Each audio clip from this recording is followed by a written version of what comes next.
Rolling text animation in CapCut is one of the easiest way to make your videos look more dynamic. So here's how to create a smooth scrolling text effects in 2 ways. So first you have to open up your CapCut and create a new project. Now import any photo or video where you just want to place the text. So for this tutorial, just choose a simple or clean background so the scrolling text is easy to see. Now once your media is added to the timeline, extend the duration of the clip depending on how long you want a text to scroll. So now you have to go to text, then add text, and here you have to type the sentence you want to display. So if you want to continue rolling effect, copy the same text and paste it multiple times so it forms a long block of text. So you can also write different lines if you prefer, and after you finish writing, tap apply.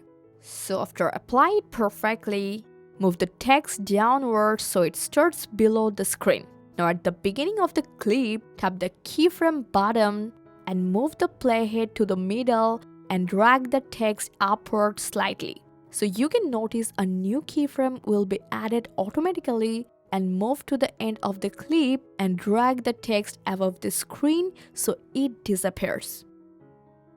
So now just play the video to preview the scrolling effects, and if the scrolling feels too fast, increase the distance between keyframe or make the clip longer.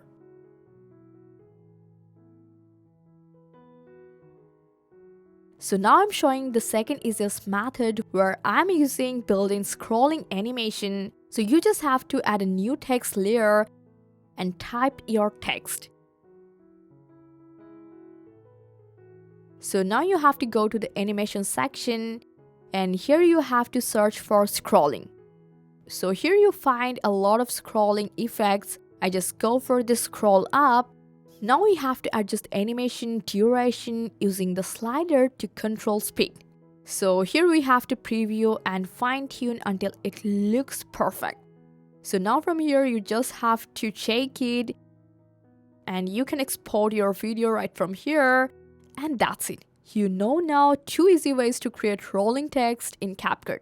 I hope this guide helped you a lot. Make a like and subscribe for more CapCut tips and tricks. Thanks for watching.